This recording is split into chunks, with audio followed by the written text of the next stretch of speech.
Too sweet! Hi, welcome to JD Sports or other. I'm Jarrett Hood, that's Dwight. I said all about that. SoundCloud, Twitter, Facebook, YouTube, all that for a little while. We'll get there.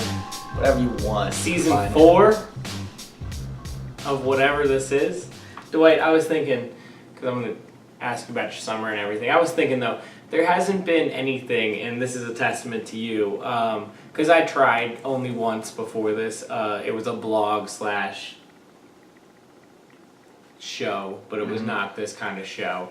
And it didn't work. I mean, it had its moments, and it definitely had potential, but it never really went anywhere. And that was because I didn't have the commitment from the other side. Now, you also put a lot more effort into producing this than I have any effort in, other than sitting here and navigating the show, which isn't near as much effort. So that is part of how it works. But I was just thinking the other day, like, this is Bro, we've been doing this for 4 years. Yeah, and it's an outlet. It's a great outlet. People tell me all the time when I talk sports without knowing that I do this, they're like, oh, you should try to do that for a living, because I just sit there and I just talk around them in circles, and they're just like, this is insane. And because most people don't walk into sports conversations thinking that the person next to them has more than just the general knowledge that most humans do, you know what I mean? And so then you just start kind of talking a little bit about basketball or football, and I'm sure you've been in that position many times where you're like, oh, this person's not near on the same level as I am of watching this or knowing, right? So, but I'm not even on your freaking level. It gets exactly. So it gets to that weird point. Anyways, so it's just it's just a great outlet, and the whole summer I was definitely bottled up, and we will get into some things, but I haven't been. I've been chilling. Yeah, I was gonna say, before we get into those things, I would like to know, man, Dwight, like, what's up? We took a break. We did take a break. We took an unannounced break for once. We took an unannounced break. Yeah, we just were kind of like, we might do this, and then we did. We had a packed July. There was a lot of things going on in July. We did some cool stuff, though. We went to a concert. We went to a Janet Jackson concert, which was beautiful. She was in Hershey, PA. Yeah, that was right in our backyard. Right, that was the middle of July is when we kind of took our break. Right after the free agency broke, it was right after that week, right? Boogie signed. That was kind of one of the last things we did. Yep. The LeBron thing was the last video. LeBron and Boogie, KD re-signing, Paul George and all that. We have more NBA to get into. We will definitely get into all that. But yeah, we went and did the Janet Jackson thing. We went and saw WWE. Yeah, we saw WWE. That was pretty cool. Right after that. It was fantastic. It was a beautiful thing. Yeah. It's a house show. It was good. It was awesome, though. Good. We had a really good time. We snuck around, got a better seat for the last 3 matches, and it was fantastic. There were three great matches, too. Okay, we did. JD Sports was in the house, bro. We had fun, man. I told you. We did kind of finesse WWE. Look, we looked at those seats for a while, and I was like, Dwight, we can do this, and we did. In fairness, we did finesse WWE. We finessed Hershey. Top five team turn-up moments, for sure. That was fun. Yeah, that was a good time. And we're going to watch SummerSlam. That was a SummerSlam preview. We're going to watch SummerSlam together. Yeah. My cousin as well, who I haven't seen in quite a while, he's going to come down and watch it with us, which I'm pretty excited about. He's into WWE pretty heavy, too. Did all that, and then there was a baby shower in there, too. There was a baby shower for Blaze Carson Hood, who is on his way, probably sooner than expected, which is kind of exciting. Okay. So that's kind of a lot going on. That'll probably be our next break. I assume there might be a week break there when that happens, and we'll announce that on the show page and whatnot. But easily. So last appointment we went to, which was within the last 24 hours, was talking about how he's definitely ready, and Mama's ready. So and I'm definitely ready. So we are. Can't wait. Yeah, can't wait. Hashtag can't wait. So. Yeah, so I mean, that's been our summer. I mean, that was only a couple weeks, honestly, but it was a lot. Like, we had a lot going on. The only other thing I did this summer was I went to see the 2008 Philadelphia Phillies be honored before a game the Sunday, about 9 days ago at this point. The whole team except for the players that are active: Chase Utley, Cole Hamels, and Matt Stairs, who is on he's on a he's a coach on the team. He's a hitting coach. But only those were the only people who didn't make it. Everybody else made it, which was really cool to see all of them. They all made speeches. My favorite player of all time, Shane Victorino, I'm wearing his jersey right now. He retired on Friday. As a Philly, he signed a one-day contract, retired as a Philly, which was pretty cool. He won a World Series with the Red Sox as well. So shout out to him. He's my all-time favorite baseball player. Him and Steve Carlton, but Steve Carlton retired well before I was born. So by far, Shane Victorino is my actual favorite baseball player. So it was cool to see him retire a Philly. The next day they did the Wall of Fame. They put Pat Gillick, who was the GM of the '08 Phillies. He put together the team who won the World Series. Him, and they also put Roy Halladay on the Wall of Fame. So they will forever be etched in Philadelphia Phillies history, and they'll always be displayed. They don't retire numbers because there's not enough numbers out there. Baseball's been played for a very long time. The Phillies have like 6 numbers retired, I think, and the Yankees have like 12. That's the most, or 13. That's the most. But you don't retire a lot of numbers in baseball. Like Chase Utley will get his number retired at the Phillies. Number 26 will absolutely be retired one day. That's going to be him, maybe 11. I don't see Ryan Howard's number 6 getting retired, but 11 for Jimmy Rollins. But Steve Carlton, Mike Schmidt, very few people have ever got their number retired with the Phillies because baseball, they've been playing for over 100 years. So there's just you can't retire that many numbers. You have to be super special like that. Steve Carlton, one of the best pitchers of all time. Mike Schmidt, the best third baseman of all time, arguably. Easily, the best second baseman in Phillies history is Chase Utley. That's why I said his number will definitely get retired. But you have to be super special like that for that to happen. He also ended his video, which was pretty cool. He did a video tribute to the fans because he was there the week before. So when they announced his name, batting second, Chase Utley, they put a little video on the board and he talked for 30 seconds and he ended it with, see you a lot sooner than you will expect, Philly. And the rumor has it that he's probably not going to make the playoff roster for the Dodgers. So at the end of the season, he could technically retire with a different team. So he could technically sign a one-day contract with the Phillies, retire with the Phillies after the World Series. But it'd still be in this calendar year, so it would work out better for his contract-wise. Anyways, just everybody works out for the Dodgers. Everybody. So it would be pretty cool if he ends up, because he said he's going to retire at the end of this year, so it would be pretty cool if that's how this works, because obviously everyone thinks he should retire as a Philly.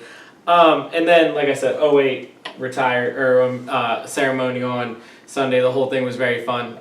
It was cool to see the team. And then the Phillies won. Aaron Nola, who I saw years ago when he was in Double-A with Reading, he was a first overall pick for the Phillies a couple years ago.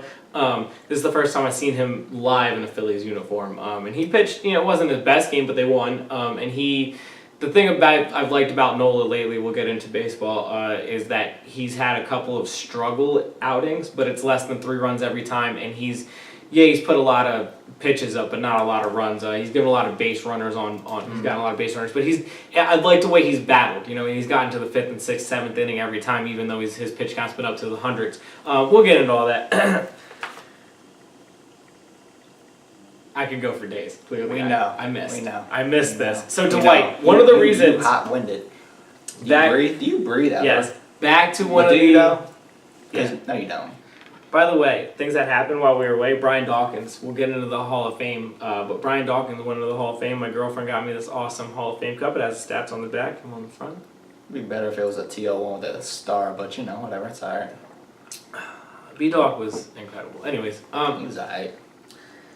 He only says he's incredible because he's an Eagle. so one of the reasons that I've Literally. ever wanted to get into this, on top of just me loving sports, me having nothing but passion and wanting to talk about this all day, one of the things is if I could ever get a voice that would be listened across anybody, is I would always want to be one of the advocates for the players, especially for the NCAA players, because I find it to be a super unfair system, clearly.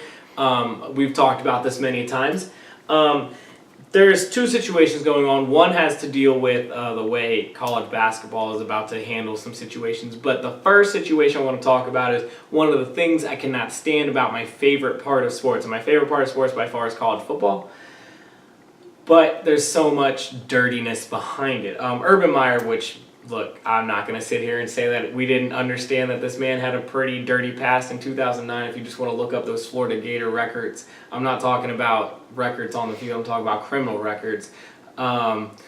It it's not good. Now, Tim Tebow was the face of those teams, so, well, you got, Jesus boy. basically, as You your, gonna say it, I'm gonna as, say no, it. as your front man. And so basically it just kind of cover, if you would like to say. Now, there's this guy named Zach Smith. He was the wide receivers coach. Now, I looked this up because when I first heard the story about that we're going to get into, I remember the wide receivers coach at Florida in 2007 or 2008 got beat up by Percy Harvin. You know Percy Harvin. Percy Harvin beat his wide receiver coach up after a practice about getting in his face during the practice. Percy Harvin's senior year. Anyways, Percy Harvin...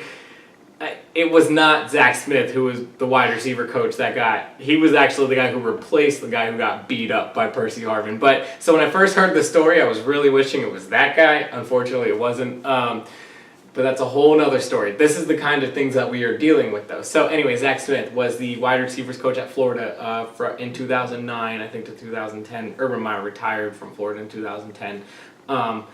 But when he was brought along, he happens to be Urban Meyer's best friend's grandson, okay?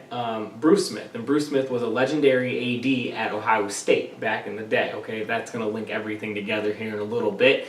Zach Smith was a walk-on at Bowling Green, if I'm not mistaken, and Urban Meyer was an offensive coordinator at Bowling Green. So he has some kind of love and affection for this kid, on top of it being his mentor's grandson and one of his best friend's grandsons. It's also a person who walked on, who worked really hard to be on the football field, where Urban Meyer actually gave him a chance then.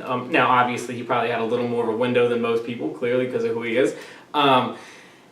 Anyways, in Florida in 2009, Zach Smith allegedly, well, not allegedly, the police reports say that on the 1-year anniversary of him and his wife's wedding, he brought Urban Meyer's assistant home, this woman, and he was calling her babe, and his wife was obviously upset about this. He was drunk. He got into an altercation with his wife. He ends up throwing his pregnant wife through a wall. He was arrested and handcuffed that night, but later she dropped the charges 2 weeks later because Bruce Smith, the grandfather and good friend, and another guy who happens to be a good friend of Urban Meyer's lawyer, sat down with her at some kind of fast food restaurant and talked her out of pressing the charges so it didn't look bad on Florida.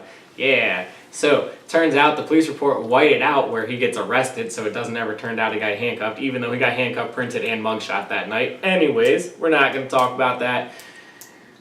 It just adds to the story, if you know what I'm saying. So the next year, all these allegations start coming out, not just about him, because actually those didn't even come out. It was about the players, and Urban Meyer all of a sudden has some health problems, has to retire, blah, da, da, da, da.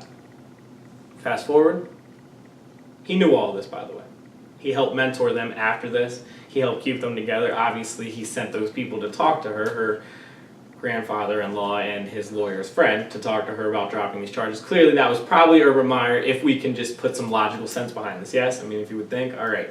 So, fast forward a couple years later, Urban Meyer, 2012, becomes the head coach of Ohio State University. Remember Bruce Smith, who I was talking about, his best friend, his mentor, was the AD for a very long time there, so that's where those dots connect, right? Well, guess who he hires as his wide receiver coach? Zach Smith, right? The guy who threw his pregnant girlfriend, or wife, I'm sorry, of 1 year at that point through a wall. Still together with her, by the way, at this point. Somewhere between 2012 and 2013, okay. He beat her again. There was pictures. She sent them to Urban Meyer's wife. Urban Meyer's wife told her that she needs to press charges and leave him. She said she's going to tell Urban Meyer, blah, blah, blah, blah, blah. Wait, so the bitch decided she was going to tell the coach and not tell the police? No, she told the police. And then she said, I'm going to tell the coach too. No, the coach's wife. So she was texting the coach's wife because the coach's wife was trying to drama. Right, and we don't disagree with that, but now we have Zach Smith's mom texting the wife and Zach Smith about how Zach Smith did this.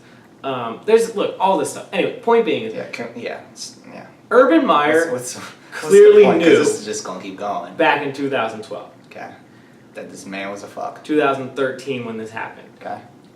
He didn't fire this guy until July of this year in 2018, and the reason he fired him was because Zach Smith, who is now divorced from his ex-wife, would not meet his ex-wife in the public place that was agreed upon by the courts, so he would drive to her house repeatedly to drop his son off, and she would continuously call the cops because he was not allowed to do this. and he was apparently trespassing multiple times and all this other stuff. So finally, this was probably about to get out, so he was cut by Urban Meyer. Now, the problem is why did it take you 5 years to cut this man? You knew what was going on. Look, I'm going so beyond the Urban Meyer thing. What did the school know? Okay, and Urban Meyer is claiming he told the school. Okay. Now, Here comes the real issue. Because, Did he? Urban Meyer. I don't know. that's the I don't thing. know his wife. We don't know. That's the problem. And Okay, so why I'll is be he honest getting with the you. full blame on this? Because here's what happened. Here's how the story broke. Unless we can fully prove that he knew. The story broke. Look, I know for a fact that We know that he look, knew, listen, but here, let me put it this way. I know that he flat out said, this is as much as I know about this situation, because that's all I care to know about the situation. Because this is just a ridiculous story to me. He's saying, I don't know if it's true or not, and we just got to take him at his word, I guess. He's saying he did what he was supposed to do, which is telling the school. So why is there so much backlash coming on him? Listen, why is there so much backlash coming on him? And his whole spiel has been about what he's been doing wrong, which, yes, okay, he did some shit wrong, fine. Even if I want to agree with that, cool. I'm not disagreeing with that, but what did the school know and not know, which is the bigger issue? Is the institution over the coach? No, we agree. He made the statement that you're saying on a Friday, right? Sure. The story broke 2 days before that on Okay. Wednesday, right? Here's Sure. the problem. Saturday before that, Saturday before the Wednesday that it broke, Yeah. he was asked specifically about this, and he said he has no knowledge about this. And Because he also said that Part he told two. the school. But he did say he told the school. But part two of this, he So also he told the public he didn't know, but he lied. So he looked right at that reporter and told that reporter, I don't know who fabricates a story like that. Saying he was calling that reporter a liar straight to his face. So now you're gonna believe that he told the school? So wait. The reporter is a liar, but now he told the school 5 years ago.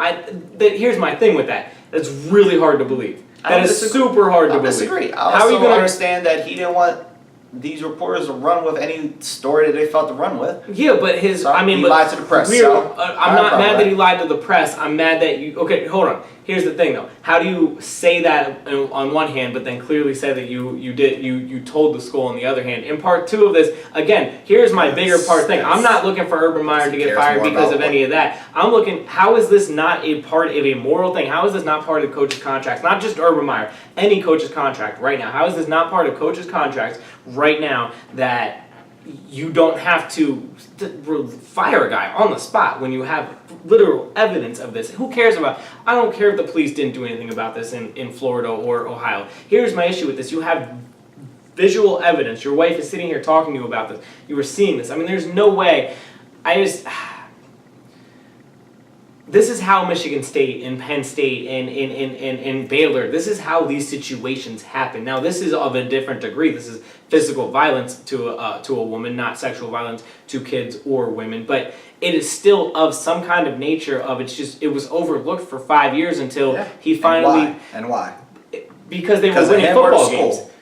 Because Urban Meyer gets more money to win football games than he does to graduate players. So does school. Okay, but did he tell the school? I don't know either. I don't think that he told the school. What has the school said? Because he's saying he told the school. The school's doing an investigation right now on his bosses. Not on Urban Meyer. They're doing it on his bosses. Look, listen. We don't disagree that this is a problem as well. I think Urban Meyer keeps his job. If I'm on record right now telling you, I think he gets suspended for 2 games. And keeps his job. I'm not gets saying suspended for 2 games for lying to the media, which is ridiculous. Because that's absolutely. I'm not disagreeing that. That's not a problem. My bigger issue is that that was a problem. I think that's fine. I think it's okay that he lied to the media. I'm not. My issue is that he kept this man on his program for 5 extra years, 4 extra years after he knew this. That's my issue. Like I can't stand for that, man. Like. That's fine. He has 3 rules on his team. Are you ready for this, Dwight? Are you ready for rule number 1? Respect your coaches. Ready for rule number 2? Respect your parents. Ready for rule number 3, Dwight? Rule number 4, breathe. Respect number 3 is rule number 3 is respect women. That's fine. But you're going to keep this man on your roster for 5 more, or on your coaching staff for 5 more years, or even 10 years after you knew what he did. But respect women's one of your only 3 rules. Come on, man. Come on, man. Not that I didn't know these guys were scum, but really, bro. Look, I'm not saying this man did do anything wrong. At all. I'm not saying that. So before you go off on another 3-minute tangent, listen, I'm not saying he didn't do anything wrong, but I'm saying why in the hell he's getting so much backlash. Why is the school not? The school should be getting more backlash than him. Should he be getting backlash? Yes. Especially if he didn't know what the hell was going on. And everything that you said says that he has known. Cool, that's a problem. There's a bigger problem to me, which is the institution. The institution is going to get a pass like they always do. That's more of an issue to me. The school. They both need to be punished if they both knew. I don't know if he told the school. I don't know. He's saying he did. I can only take him for his word. So the school hasn't said whether or not the school's in a hard position. Has the school said that he has addressed them? That he addressed them at one point. No, the school hasn't come out with anything. That tells me that there's some guilt in their behalf and they don't know what the hell to do about it. Yeah, I agree with you. But so the issue should be with the school, and the school should come down and if it comes out that he told the school, then yes, this is as much on the school as it is on him. It's actually more on the school than it is on him, but it's still on him in my mind. It is still on him. At the end of the day, look, it's still on Joe Paterno. It was still on Art Briles. It was still on Tom Izzo. Time out. You are so hot-winded. Listen. As much as it is on the coach. I'm not saying it's no one not has on the more coach. power than those guys. Except his boss. But those guys, if they can make that decision on their own, as human beings, as moral individuals, they can decide who is on their coaching staffs and not. They can decide who they tell and what they can't tell. They can. And he did what he felt he should do, which is tell his boss. But you to don't handle it. Okay, but maybe he didn't want to deal with it. But Dwight, you don't agree. He didn't want to deal with it. You don't agree that those other coaches I just named and him couldn't have just said something to the media and boom, look at that. Now look, hey, my bosses didn't do anything. My bosses didn't do anything. You don't have to say anything to the media. You can keep it in house, and you can let let the school handle it. The school can fire him for whatever the hell reason they feel. I hear you, but to me, if this man's not going to jail, then I'm out here trying to figure out how I can get justice publicly. You don't need to throw this man in jail. He beat his woman. I'm talking about Jesus God. Would you listen? No, I'm saying as Urban Meyer, as those other coaches. I'm talking about Urban Meyer. Urban he doesn't Meyer. need to go to jail. I'm saying what and my issue with these guys keeping their jobs is all those guys I just named. I'm not just talking Urban Meyer. I'm talking all those guys. Is how could they not morally just go and if their bosses didn't do anything about this or if the police didn't do anything about this about these men that they knew what was going on. If they were going to do anything about it. And we're saying we don't know if he even told them, so we don't know. That's what I'm saying though. So why? But if nothing happened in a span of 6 months, I feel like if I was one of those coaches, I would hope that I stood up there and was like, here's a full circle of this whole argument, this whole conversation. Should he have come back and then just fire the man then? Sure. On his own, yeah. Sure. Yes. Okay, cool. He lied to the media, whatever. I think I don't care that he lied. It does not bother me that he lied to me. I think it's funny that he tried to shame that guy, and that guy ended up being literally having physical proof that Urban Meyer lied. But so he lied. Whatever. I don't care that he lied to the media. I don't care that he lied to the media. He shouldn't get in trouble for that in any way, shape, or form. If he knew something, if his wife knew something, if he had evidence, whatever the hell the case is, right? That's my issue with him. Then yes, he should have done something. That's my issue with him. Fine, cool. I agree. That is an issue. At the same time, the school should have too if he gave them proof, and I'm agreeing with you. And the police should have as well. At the same time, if I'm saying, look, I did what I am expected to do as far as contacting my superiors and saying, look, this is what...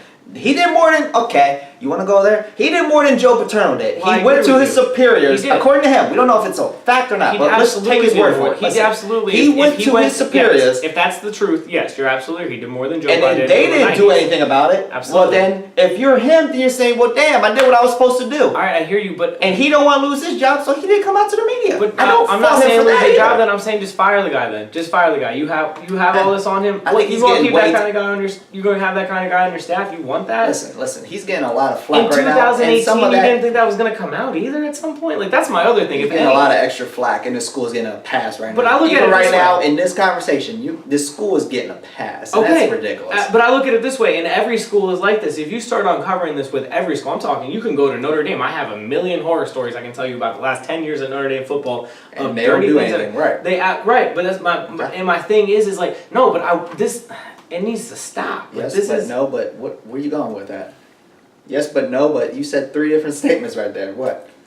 So it's on the school because the school is the ultimate power. It's on the NCAA. But who's the real power? The school. Look, the school fired Jim Tressel for less. The school fired Jim Tressel because he lied about knowing that players sold their rings for tattoos. Great, mazel. So why didn't they fire this other guy? That's the real issue. Damn the coach. I understand. I understand. No, I know. That's what I'm saying. They're in a hard spot. If they knew about this, who's right? They? Ohio State. Why are they in a hard spot? If Ohio State knew, if Urban Meyer did tell them about this, and you're going to tell me you fired Jim Tressel because he lied about knowing that some kids sold some rings for tattoos, but you didn't fire a guy who was beating his woman and you had physical proof of that. That's not a hard spot. That's their fucking prerogative. That's what I'm saying. No, that's how. You're in a really bad position. Huh? That's my point. Is that like you're gonna look really bad if this comes out that they knew about this and they didn't fire him, but they fired Jim Tressel over that. Oh, come on, man. Come on, man. That's as bad as Urban Meyer as you were just saying. I'm not disagreeing with you that the school needs backlash, especially if they were told about this. They need more backlash than this coach is getting. I'm just saying. My other issue with the NCAA,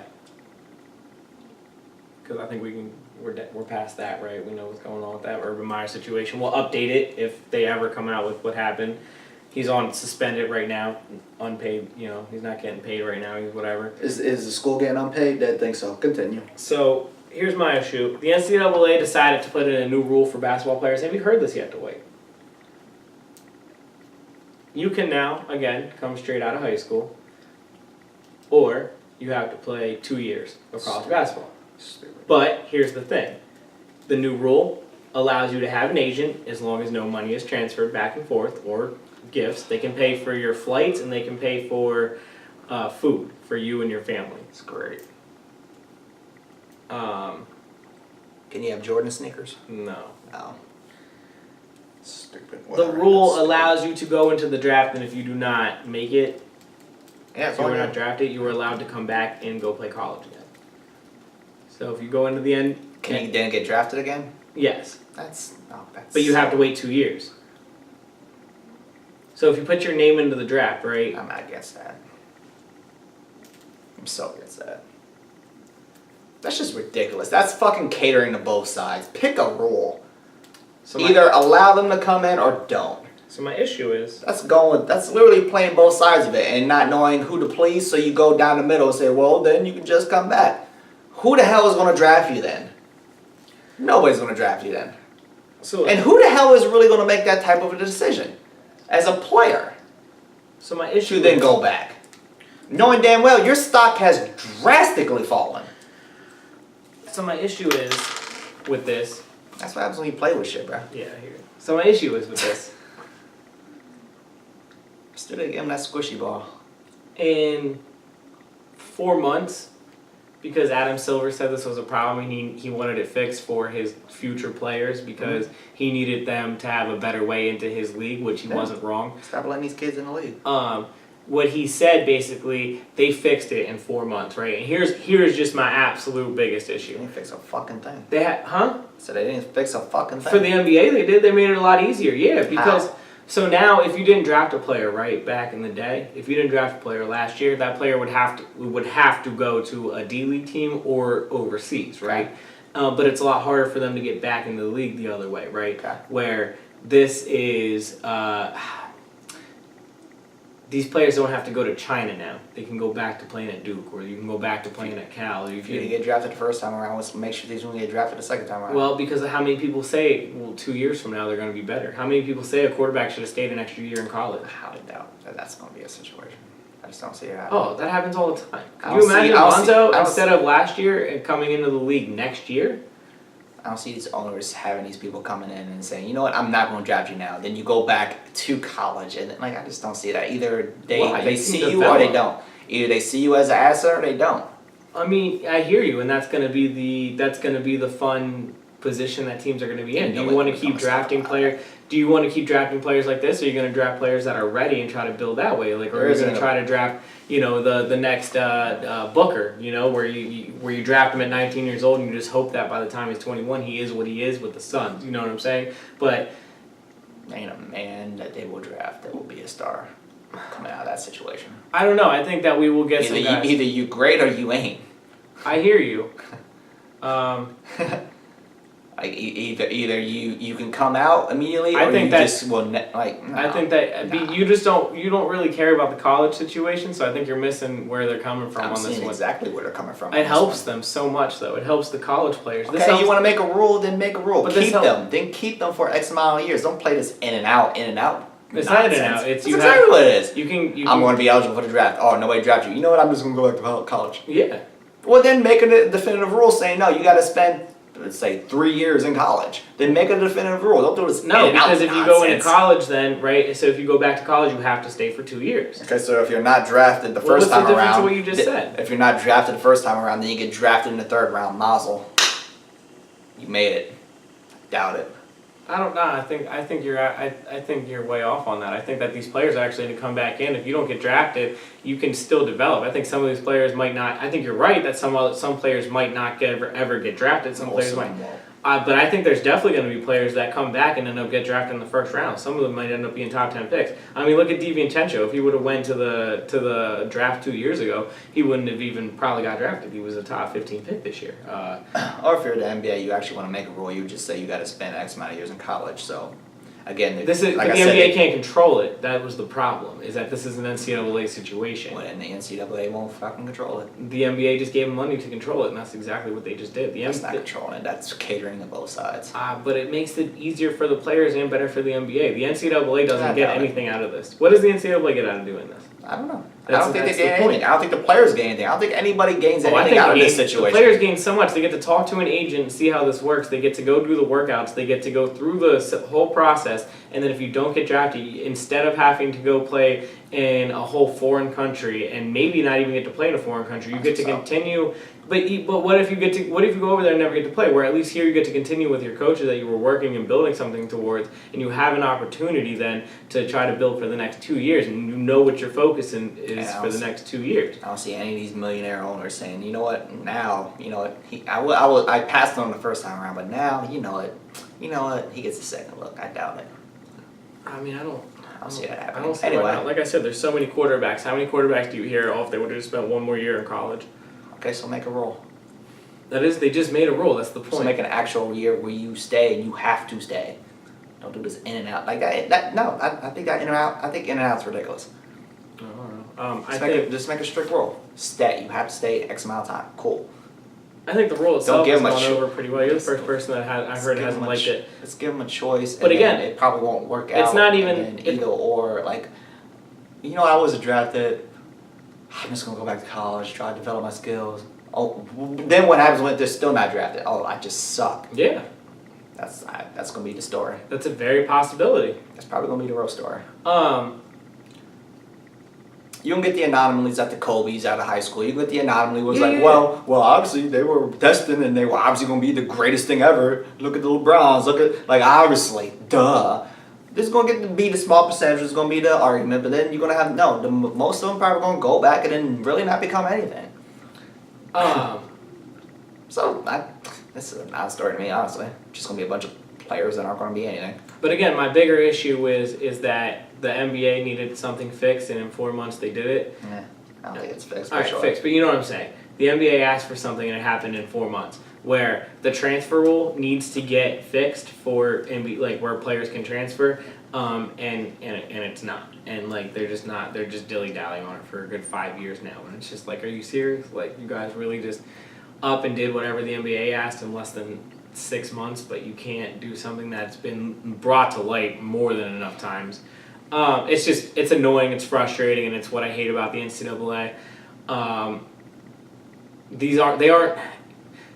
It's annoying that they call them student athletes, because as we were just talking about with Urban Meyer gets paid more money to win to make the college football playoff than he does to graduate 97% of his seniors. course he does. Well, okay, and I don't disagree here, but my issue with that would be, well, are these student athletes then? Because like he's not right. So okay, so what are we doing here?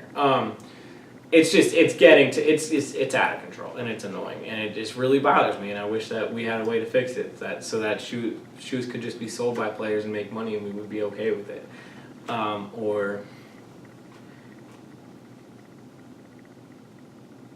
Last thing Dwight brought to my attention about the Maryland coach getting investigated, also suspended. As you should. What are you doing, bro? Sounds like he killed a kid. Why dehydration for no reason? To play in 110-degree weather to do two-a-days. Now he's being investigated for misconduct. Cool. Yeah. Why? Because the kid had to die. Why? Because you fucking. Because you just wanted to win football games. Like your team won Right. a maximum of 3 Right. games last year, 4 games last year. So a kid, mind you, not even just 18. 19? So a kid lost his life for football in school because you pushed him too hard. And this isn't the first time this type of thing has happened. No. This happens in colleges, Absolutely. happens in high schools. This happens, right? But then you're just left asking why. Yeah. And that's What was the that's reason of basically not what he's getting practicing investigated inside for. that day, or just taking it a little easier, or... It's August, homie.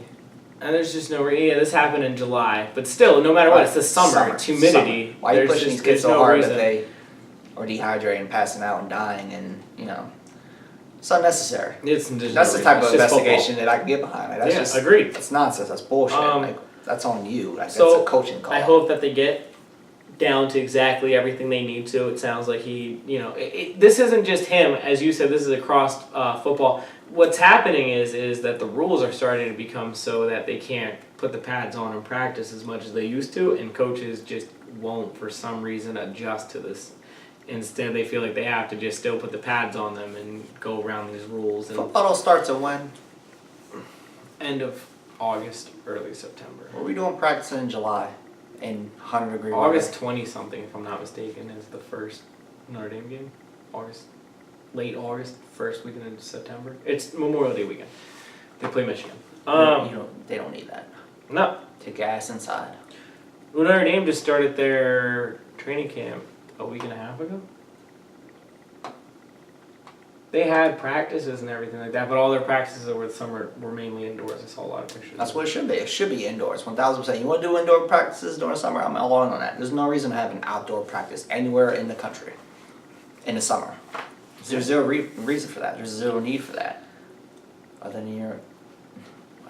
than you're a fuck. Like, there's no reason to be doing Agreed. that. You no don't need reason to be it. doing The that. kids don't need to be doing that. I think they know their plays. They don't have to run wind sprints in 110-degree weather to be able to learn how to block the man in front of them, or get to the quarterback, or throw a perfect pass, or run the right route, or Nobody should be losing their life for a football game. no, it's just not worth it. That's just... Anyway. And we're just talking about these coaches doing wrong things and still getting paid, or we're talking about these players not able to do things and get paid, and this coach got paid millions of dollars to do this, you know what I mean, and that kid lost his life over. He has there's nothing in return. His family got nothing in return. And they're going to get nothing. There was no, it's not like he was getting millions of dollars playing in the NFL. I mean, this man was playing college football. Stupid. And nobody's going to be held accountable for it.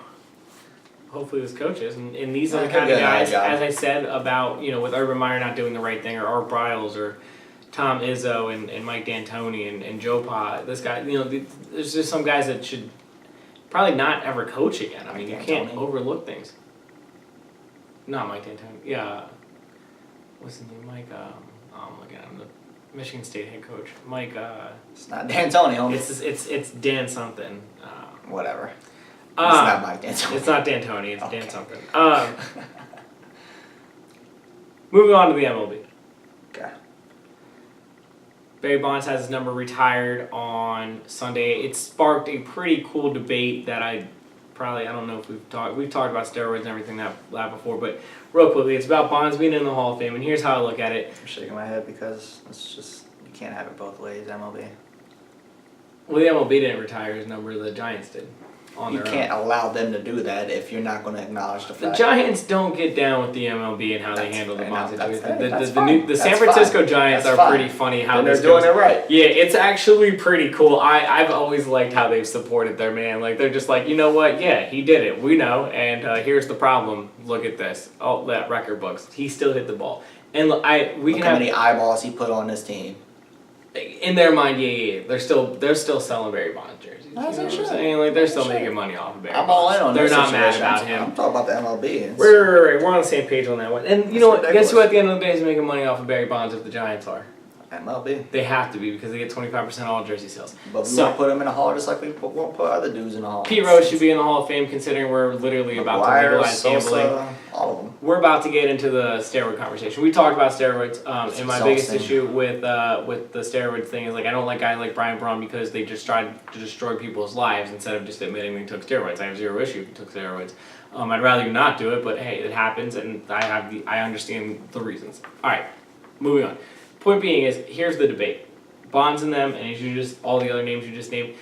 The reason I think they should be in the Hall of Fame is, one, you can't just forget a whole decade of baseball. Like, it's just impossible. Outside of Griffey, I don't think that any of the guys were clean. And look at Craig Biggio, right? I hate to just do this, but if you look at Craig Biggio, he's a Hall of Fame player, right? Never accused of steroids. He was a singles and doubles hitter in college, right? With an aluminum bat. All of a sudden, he's hitting 27 home runs in the majors. Everyone else was hitting 30 and 40, so it didn't look so much from him. But this man was hitting singles and doubles with an aluminum bat, which the ball goes further, at 18, 19, 20. But at 24, 25, 26, he's hitting 25 home runs in the majors with a wooden bat. Not saying you can't just do it on your own, but at the same time, like, do you know what I mean? Like, and that's a guy who's in the Hall of Fame. So I think that some guys have slipped through the cracks. Ivan Rodriguez, I mean, everyone's favorite steroid user, Jose Canseco, said that he shot Ivan Rodriguez up himself, and Ivan Rodriguez is in the Hall of Fame. Right. Now, people say they don't believe Jose Canseco. Look, every name that Jose Canseco has said has come out to eventually be true. Ivan Rodriguez is on the list of a couple names that haven't come out yet to be true or not, but like, there's a lot of names that came out to be true, so I don't see why he would lie to us about that. Anyways, point being is there will be a section one day where you have to put McGwire, Bonds, Sosa, even Jose Canseco in. You know, these guys had Bonds before the steroids, by the way, because everyone knows that the clear-cut year he was taking steroids was 98, 99, and that's where it started. Before 98, he had 3 MVPs. There was only 6 players in the history of baseball to have 3 MVPs at that point, and he had 3 before 1990. I think it was 6 actually when he got his 3rd one. So like that was before the steroids. He was a 50-50. He had a 50 doubles, 50 steals. He just had the rare numbers. You know, he was a 5-tool player, like a legitimate 5-tool player. While he was in Pittsburgh, he led them. He carried them. In the whole way to about 92, and then he went to San Francisco. And San Francisco, in the last actual pennant race, which was the Braves, the Phillies, and the Giants, he was the only reason the Giants had a chance in 1993. They didn't make it, but he was the only reason they were within striking distance like they were. And he wasn't taking steroids at the time. He was legitimately the best player in baseball at that moment. So if you want to... He needs to be in for his own separate reasons, you know what I mean? I mean, McGwire and Sosa and them need to go in even with the steroids, but he needs to be in without the steroids, more or less be in with the steroids. I mean, I understand why Hank Aaron would be upset that a man artificially broke his record. You know, in his mind, the last 150 of those, 200 of those home runs were done by a steroid user, and I understand why he would think that, but at the same time, in 2002, I think it was, or 2002 to 2008, this man walked more than he at bat. Like he had more at bats not count because they intentionally walked him than he did actually at bats counted. That is the most insane stat that baseball has to offer if you really sit down and think about that. That means he stood up there at the plate more times and was told to go to first base without doing anything than he actually got to swing at the ball. It's ridiculous. So whether steroids or not, there's just no way to put he was still putting his hands on the ball. Like he was still making contact, putting in the sweet spot. And it didn't matter where you put it. He put the ball out of the ballpark. Again, we could talk about it for days.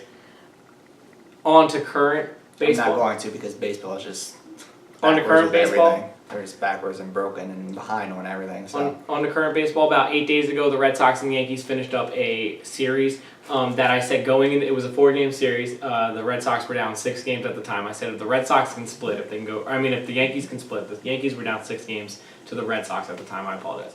If the Yankees where are you going with this? It was in the Bronx. I said if the Yankees could split, if they can get 2 of the games, I will still give them a chance to catch the Red Sox. The Red Sox won all 4 games. And the 4th game, they won it on an epic fashion. I do not see it, gave them a double-digit lead at the time. I do not see the Yankees having a chance to catch the Red Sox. Good. By the way, the Red Sox are on pace to tie the probably best team in my lifetime, regular season-wise. That team didn't make it to the World Series. It was one of Griffey's Mariners teams. But either way, the Red Sox are on a ridiculous pace. The Astros, who are horrible at home over the last 3 weeks, I have no clue why, they're the second best team in the entire major leagues, and the Yankees are right there with them. I would think the Astros, Yankees, Indians, Red Sox are going to be the teams in the playoffs. I don't know who the wild card is. It would be the Yankees and probably, I'm thinking maybe the Mariners. The Angels are kind of running in there, but they run off Mike Trout. Sochi's playing pretty well, the Sochi Otano, the new guy. But overall, you're looking at Yankees, Red Sox, Astros. Those are the three best teams probably in all the big leagues. And I think the Red Sox and the Astros are just they're better. I mean, Chris Sale, when he's pitching, and David Price for the Red Sox, I think they're as good as a staff as the Yankees, and it comes down to pitching in the postseason. So I think that's where the Red Sox would separate themselves and the Yankees. Again, the Yankees would have to get through a one-game playoff, so that's a whole different animal. And then you have animal. You want to finish that word? And then you have the Astros. How fast he talks. He can't even finish a word. You have the Astros and the Red Sox. I think the Astros might have better pitching, but the Red Sox lineup is ridiculously good. So is the Astros. It's going to be a fun series if they get to that point. When we get microphones, you can't talk 200 miles per hour. Yeah, I know that. On to the NL. Starting out there. This man couldn't even finish a word. The Diamondbacks are catching the Dodgers in the West. This man couldn't finish a word. I'm be stuck on that. The Cardinals are trying to catch the Cubs, but I don't think they're going to catch the Cubs in the Central. The Rockies are making a small run too out west, by the way, but they're more of a wild card team with the Cardinals.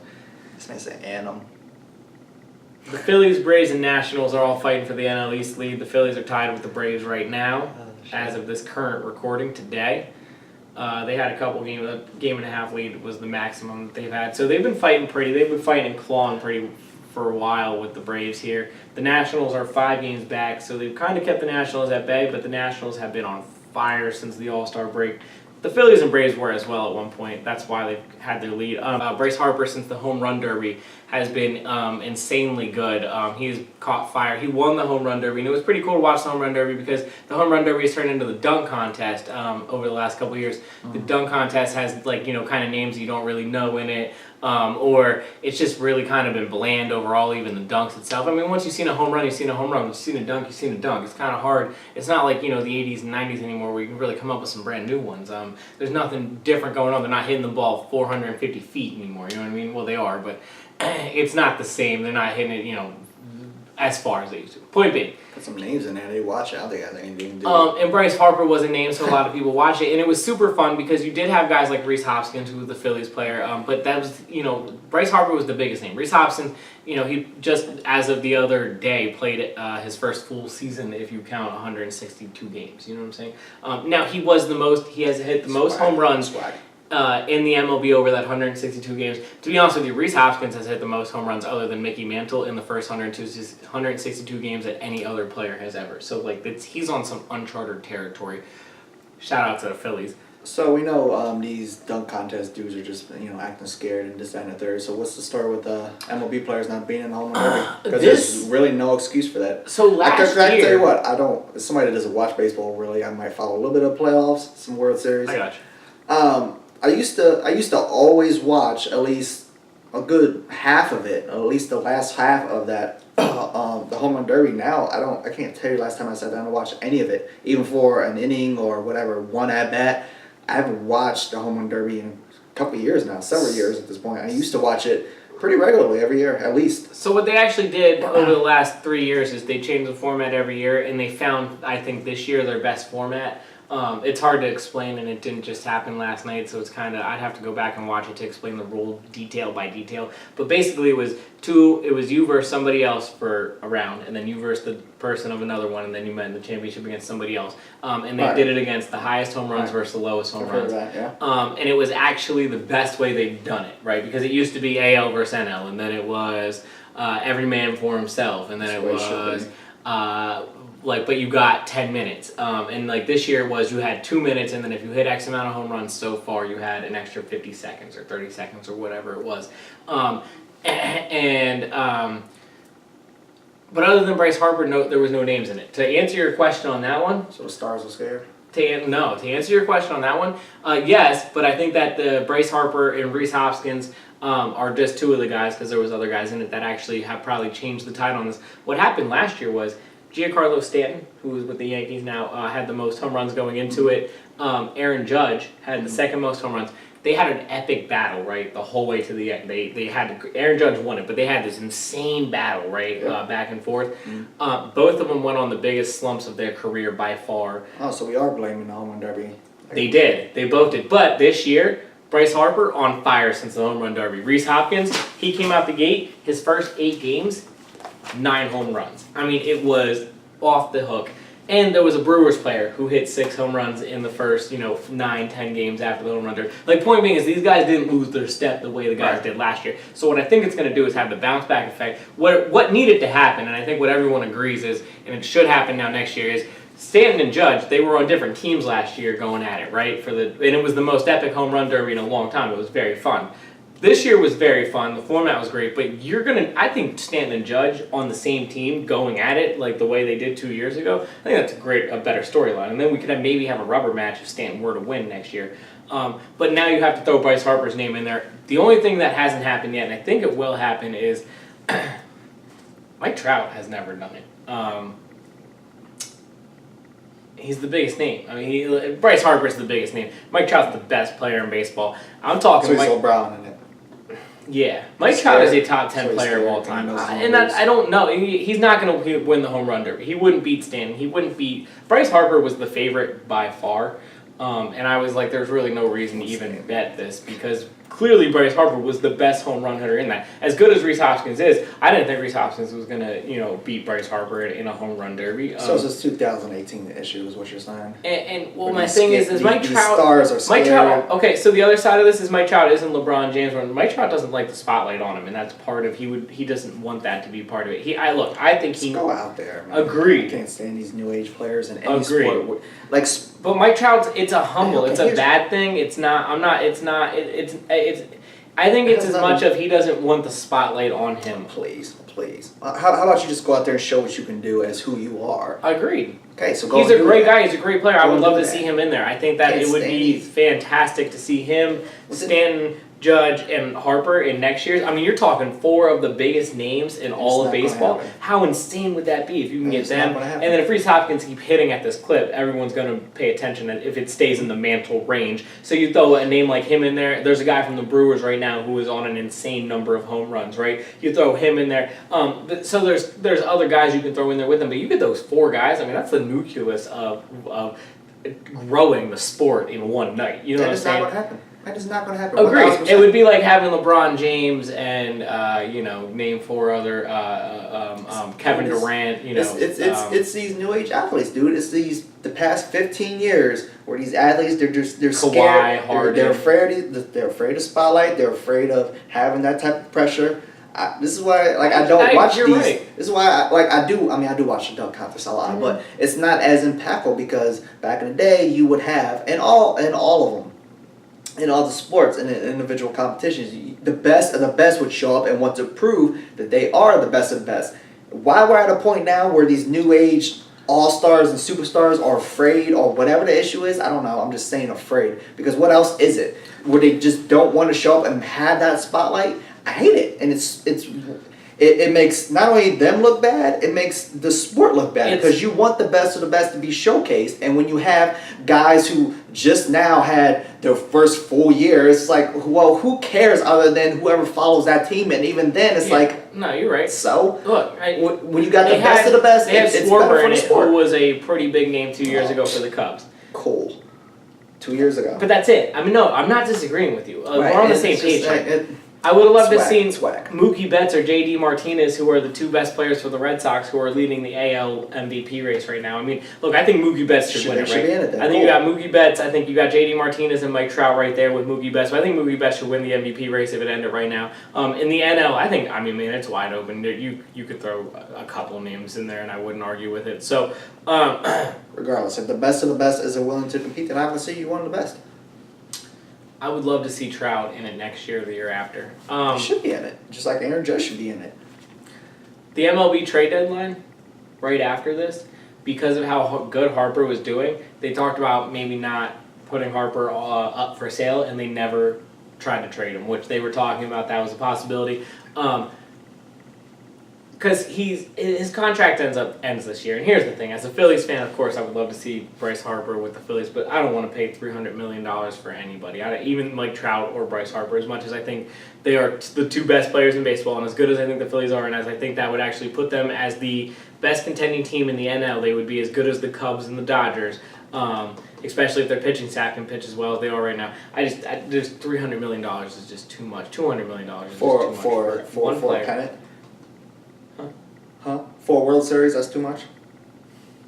Right. So what are you talking about? Like what? You literally contradicted yourself in 2 sentences. The hell do you mean? Nah, you don't have. We will literally be the best in if we do this. You don't have the money. That's just you drain the whole. I mean, if they have the money to do but it, if you win, doesn't matter. Right. So what are you talking about? Can you keep it? Can you sustain this though? That's the But thing. do you If pay win? one If guy, you win a World Series, doesn't matter. Here's my thing. The Yankees, their best years with A-Rod came the first 2 years of the contract, and then the rest of it was legitimately, not like this was a really bad idea. You're not answering the question. They won 1 World Series out of it. Okay. If you and win I'm sure 3, they 4 appreciated World, that. but if you win 3 or 4 World Series, sure. But If if you're you the win Phillies and you win one, mazel, good. What the hell are you talking about? You're not the Yankees. You're the Phillies. If you win a World Series, you won. there's just the Albert Pujols deal, the Don't compare Alex yourself to the Rodriguez Yankees deal. and the Red Sox. You're the Phillies. If you get a World Series, you won. In my mind, if you look back at those other deals and the teams in the middle of the contracts every time are saying, "Ooh, we wish we didn't do that." Again, you're not the Yankees, you're not the Red Sox. If you're the Phillies and you have a potential to win a World Series that you don't do that often I'd enough like that to you see can them go after him. I mean, I'm not against Okay, it. I just well, don't know if they have the money to do it, and I don't. If it's going to kill the rest of the roster, I don't want to do it. That's ridiculous. That doesn't answer the question. Well, if it kills the rest of the roster, you don't have a chance at the World If Series. you win the World Series this year and you can pick them up, do you do it? Is it a right decision if you pick them up and you win the World Series? Yeah. Okay, so you won. Okay, so then you win. So then whatever's left on his contract's irrelevant because you won in that moment because you, what are you talking about? What are you talking about?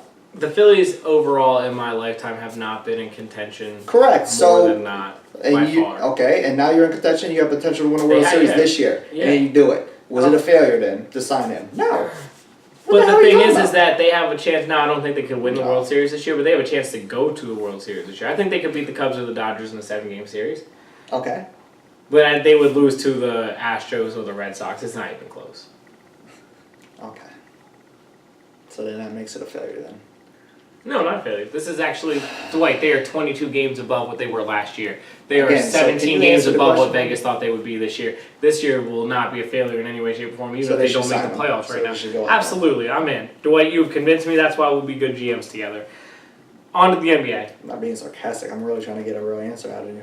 I'm okay if they sign him. Obviously, I'm not gonna go. Look, I'll be the first one to buy a Bryce Harper jersey or a Mike Trout jersey if they sign either of those players. I'm just saying, if you have to break the bank to that much money, I just hope that in the middle of it. You better win, sure. Right, and I just hope that in the middle of it, I'm not sitting here saying, "Oh man, we regret this as much as the Yankees and the Angels did." I just see them having bio regrets, and I just don't want to be there. But you're the Phillies, and you don't got no reason to compare If they yourself win to the their World situations. Series, yeah, Dwight, you're not wrong. Look, because the Angels didn't win the World Series, so that's why they had their bio regrets. But if the Phillies win the World Series, yeah, I mean, of course. Or you're the Phillies in general. You're not always in this conversation. No, this is the first time since 2013 that they're in this conversation, and So that was an zero epic failure buyer. that year. That ended up being an epic failure in 2013. Sounds like there's zero buyer's remorse if you would do it then. Because you're the Phillies and you're not always in this situation, but if he can put you over the top, then you go and do it. You want to talk about the NBA? Sure, what was there to talk Sport about? that you're in on. Kevin Love. He's the face of the Cavaliers. Guess nobody else wanted him, huh? Parker. Going back to Chicago. Is that what you're Or about? no, he went to Chicago, not back to Chicago. He went to Chicago, yeah. I don't understand. I mean, he kind of fell off last season. Well, he came back from that ACL. When he came back, I understand He that. hasn't played all that well since, I agree. And I really like him. I like his skill set. Didn't really add a whole lot when he came back last year, but No. if I'm the Milwaukee Bucks, that's a suspect decision. I don't agree with that. Agreed. When you got the Greek freak out here, Don't give up on a player like him. No. With talent. Yeah. When the Greek freak actually has some help. Jabari's only got to be 22, right? Yeah, That's he's the a other. kid. That's He's the other literally side. a kid. He's He's still literally a got to kid. be pretty He's young. literally a 23 kid. maximum. And we're out here giving up on him just like we're giving up on Yeah, Isaiah I Thomas. agree. Like, it doesn't make any sense. Yeah, that's absolutely It makes with the Nuggets no sense. for a veteran minimum. To Why? think Because that he had an nobody, injury? Okay, sure. to think that nobody would even take a chance on him higher than that is kind of incredible. He cleared waivers twice. Okay, this is my point. As when we were just talking about the Phillies, you're the Milwaukee Bucks. You ain't got no damn business turning down somebody just because of injury. They could have gotten IT. talent. They could have gotten IT. They could have gotten Parker. You got a talent Could that's you imagine? available to go with. Well, he is a future, a superstar of the future. You have a talent, a piece to go along with that. That you're Milwaukee. You ain't getting nobody to go over there. But you have a superstar, you have somebody that can be that B player, then you add another piece, you're in there. Look, Especially in the Eastern Conference right As a now man- without LeBron. right. So, as a man who trusts the process, whatever, not that nonsense. we can't stand Milwaukee because of the way their owners talk about the Sixers. So it's funny to watch them make decisions like this.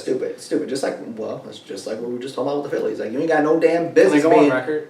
in a situation making such bullhead decisions, Can I make a way too early prediction, Dwight? I guess. Toronto Raptors are representing the Eastern Conference Final. I like Kawhi, man. I sat on it. I think Kawhi by himself is better than Boston. And I don't know if the Sixers are relying on Markelle Fultz as much as I love the Sixers. It comes down to Sixers, Boston, and Toronto, right? Because Toronto, look, I mean, Kawhi Leonard is better than, right? Right? He's like LeBron James now of the East. Think about it. No? Okay. Dwight does not see the Toronto Raptors go into the finals? Hell no. One, that's a big what if with Kawhi, number one. Number two, I will say, because we've been high on the 76ers here, I think that does need to come back to some, because we still got to wait and see. We'll see what happens this year. I don't think that they surpassed the Celtics, and I think No. the Celtics and the Raptors are as look. I think that the Sixers could beat the Celtics or the Raptors, but I think that's a three-way race. No, it's not even close. I think that the The Raptors Celtics- are just better. I think that I look You're at their banking on one player to show up, if he even bothers to show up. If you really think about this, what did And they if do? he does- What did they do? They just took out DeMar DeRozan and they put in Kawhi Leonard. And that's a bum team. But That's still a bum team with a superstar. okay, but They're not better ran than the through Celtics. everybody. They ran through everybody except for the Cavs, They're right? not better than the Celtics. But they beat the Celtics twice last year. Without two superstars. What are you talking about?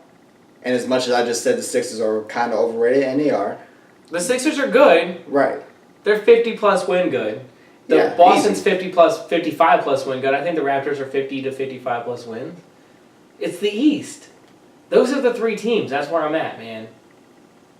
Love it. I love the debates this early. With three, we're talking gaps. He's not mentioning the gaps in between all three. Yeah, you're right. It is between those three. You know what? You're right, Jarrett. You got it. All three of them. You're right. Top three. It's Boston, Philly, Toronto. It's down below. That's it? Of the East, yeah, 1,000%. Alright. But it's not.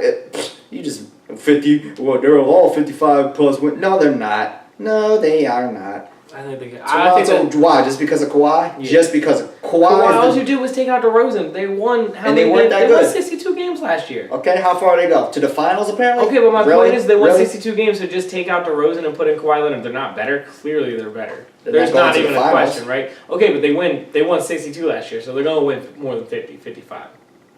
They won 62 last year with DeMar DeRozan. That's what's up. They're going to have Kawhi Leonard, who's better now. I think we all agree. You're banking on him playing. Who's saying he's even playing this He year? don't play. Is he?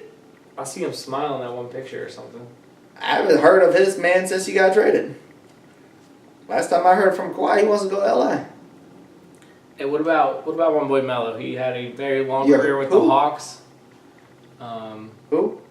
Carmelo Anthony. Who's that? He played for Syracuse once. He got bought out by the Hawks. Because he sucks. They're selling his jersey. Mhm. The Hawks are. That's pretty cool. I think we should get Melo Hawk jerseys. I got $3 for it. And then I think they're having a pretty cool ceremony for him when he comes to the Atlanta Arena next year with Houston. So that's a pretty good idea. I mean, I think Dwight Howard had one too, so I mean, I got it. Whoa, makes sense. Yeah, Makes a lot of sense. Who was a better player for the Atlanta Hawks? Who was more productive, Carmelo Anthony or Dwight Howard? Come on, Anthony. All right, case closed. Now, does he come off the bench for Houston? Well, he needs to, because I mean, the odds of winning the finals went down because he went there because he sucks. So yeah. $2.4 million. His best years offensively, efficiently, 10 years ago. were with Mike D'Antoni, the head coach, not the one who let the players do whatever they wanted at Michigan State. I said that earlier in the program. Remember, I confused them. So Houston. I think it was a good pickup. I know that that Vegas put it down, but if he could play good It's offense. because you're a mellow fanboy. That's why you think it's a good move. So It's a meh move to me. Like, yeah, it's a decent pickup, but I mean, it's not. The fact that their stock went down because of that makes me laugh. Because I mean, I don't have much. makes sense to me. What does he contribute outside of the occasional 3 for them? I hear you. Well, that's what they need, though. Yeah, that's what they need. But They lost one of their better. He's not a defender. Scorers. They lost one of their better scorers, and their Well, he ain't defense. Their starting. defense was actually fairly good last year for a my Dan Hoodie team. He ain't starting. We'll see. I might agree with you on that one though. He's overrated. That's the last on the court stuff I have to talk about. Halfway from today, we are halfway from the last finals game to the first regular season game today, as of this recording. So that's exciting. Last thing I have to talk about with the NBA though is LeBron James opened up a school, so I just wanted to. Yeah, good for him. He got Akron, the University of Akron, to give scholarships to anybody who graduates the school, which they partnered up with him, his foundation, and the school itself. So that's pretty awesome.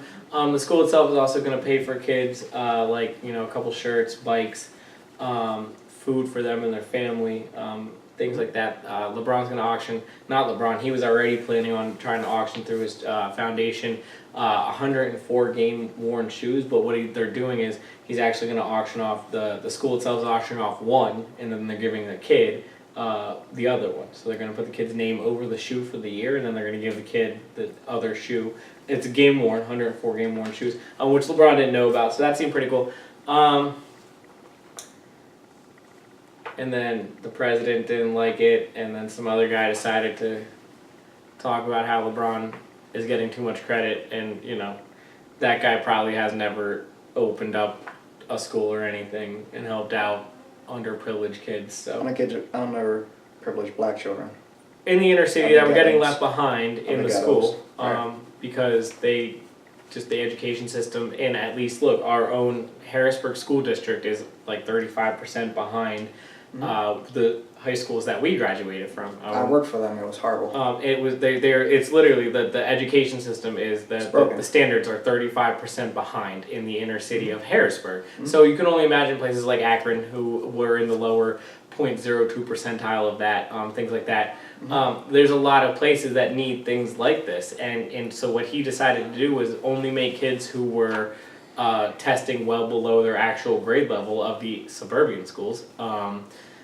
And you were only eligible if you were very far behind. And so Bottom line, he did a great thing. He should be commended for it. he put his name on something even if he wasn't able to put all the money up for it. He put his name on something and put money towards, and is going to continue to use his charitable work and time and help them benefit off of, if not the biggest name in sports, one of the biggest names all time, at minimum.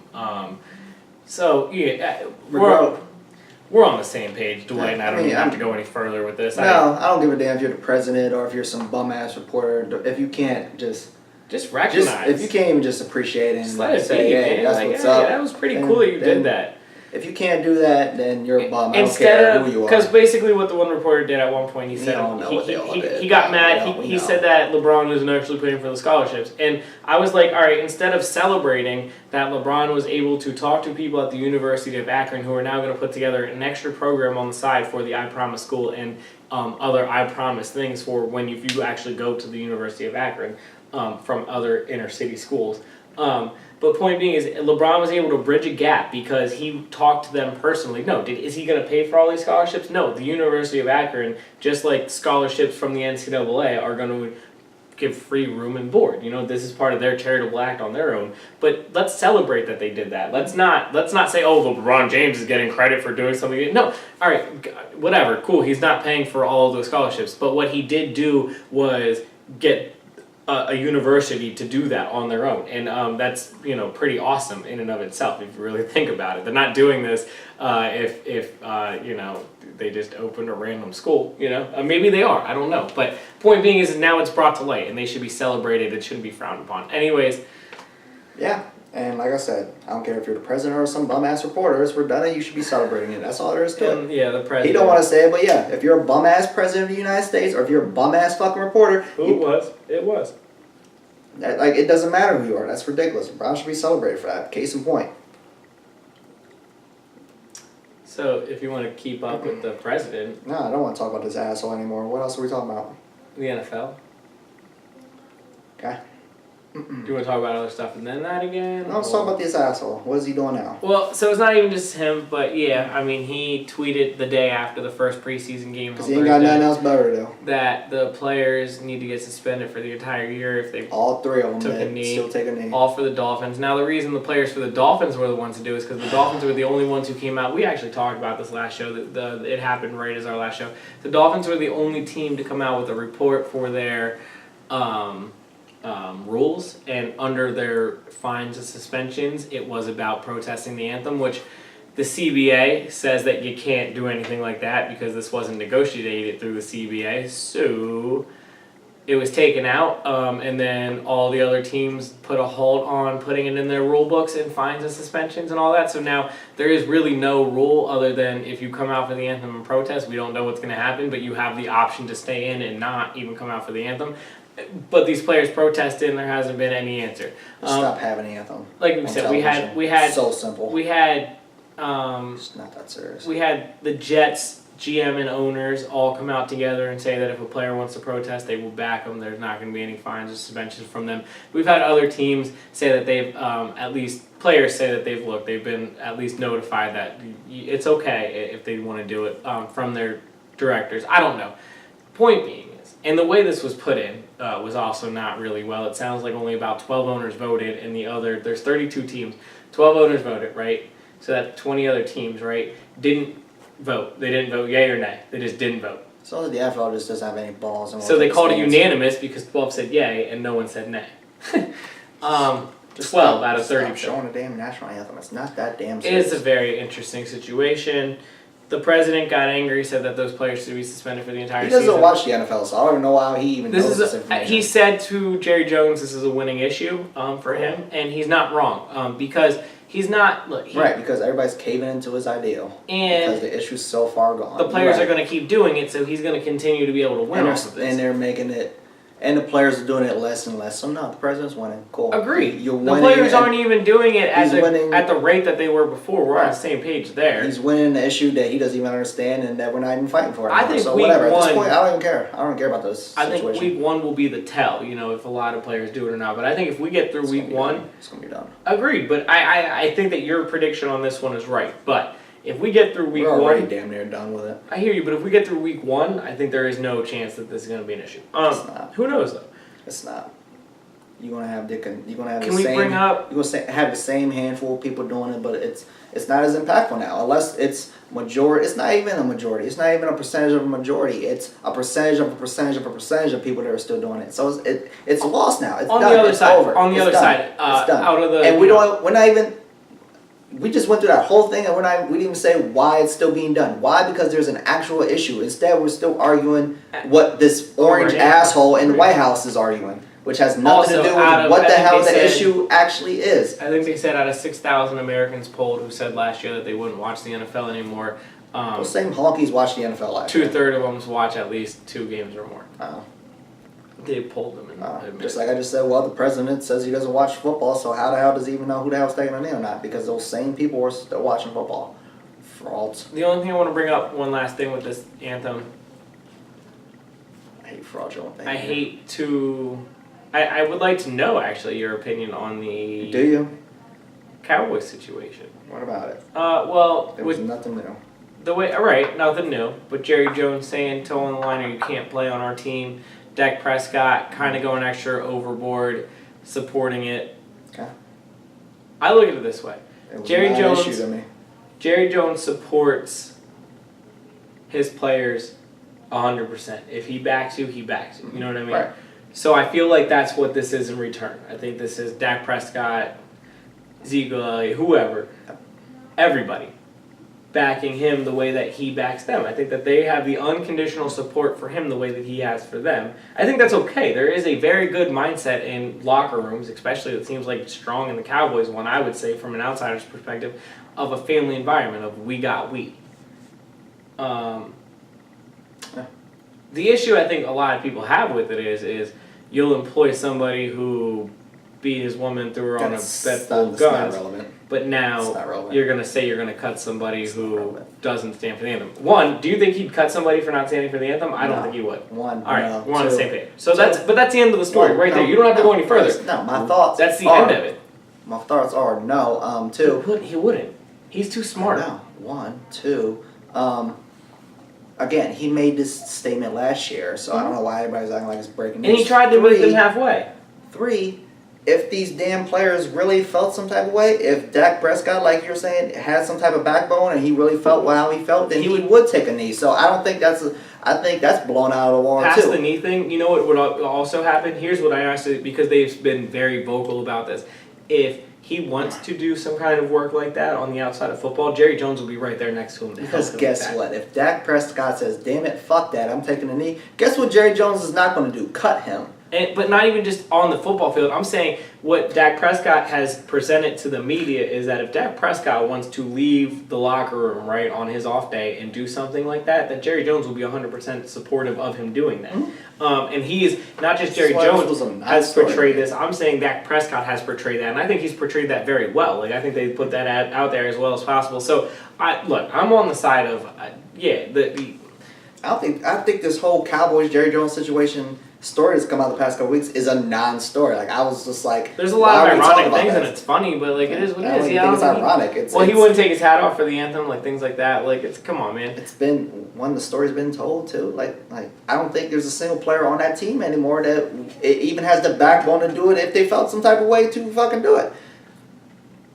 The one person who I thought would have done it was Des Bryant, and Des Bryant said, I will stand. And guess what? He's now on the Cowboys, and guess what he said when he joins another team? I will still be standing. So that tells me that he does feel that way. So maybe all those players do feel that way. I think that if he felt that way before, he should continue to feel that way. And guess what? Then that makes that a non-Jerry Jones situation, and that's not them backing their owner because he backs them. That makes it their prerogative. It's their prerogative in a way. Like I said, if somebody wanted to knee, I don't think that he's going to cut them. I don't. I don't think Jerry Jones or his son Stephen Jones would cut somebody just because they took a knee. I do not. I don't either. And I don't think any of these players care enough about the issue to do their own thing. They're also in a different market. We're not looking at Philadelphia or New York or Washington or Seattle. Like, they're in a whole different market. Like, if they do that,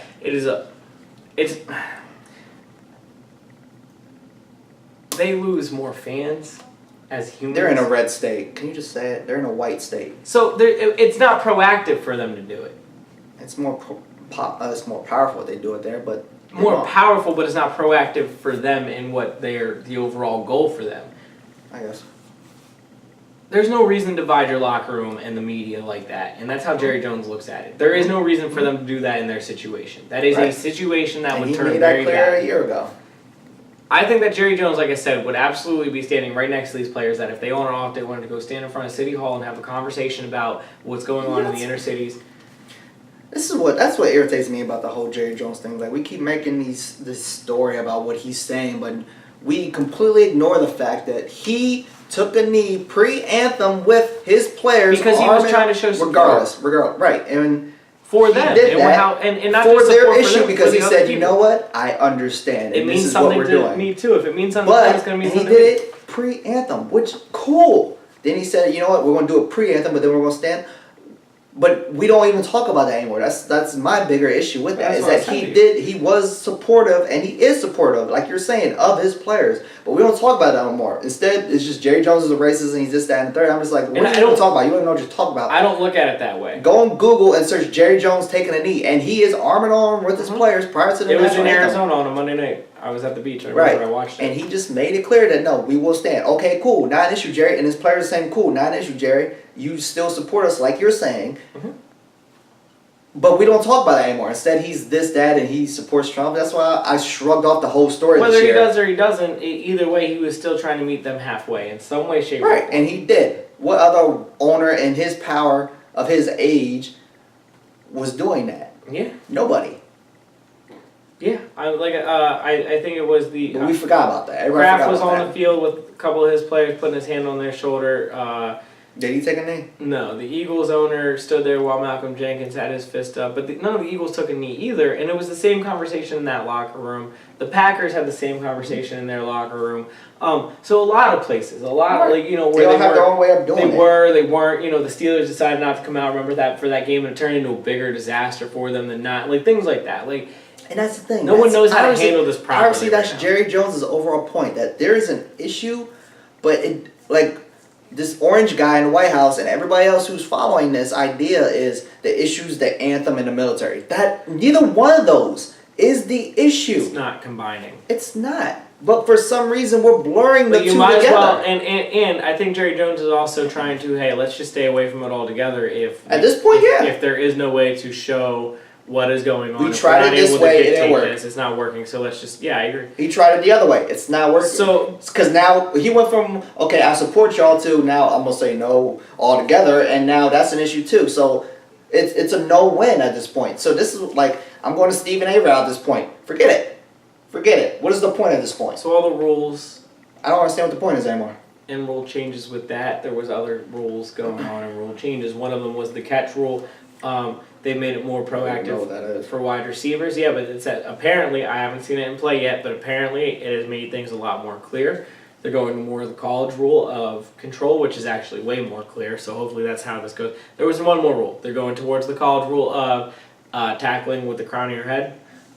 In preseason, week 1, we have already had an issue that is proved, just like every week in the college football that we could show that is proved. There's plays that people hit with their shoulder and they get kicked out of games because how it looks and fast. Right. And it's not fair.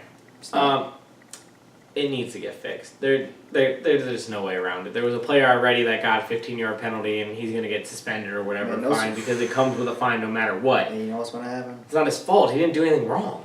We're going to be impacting playoff positioning. We're going to be impacting Are you gonna spots, divisional winners. We're going to be impacting so much. Are safeties going to want to go across the middle like they used to? No.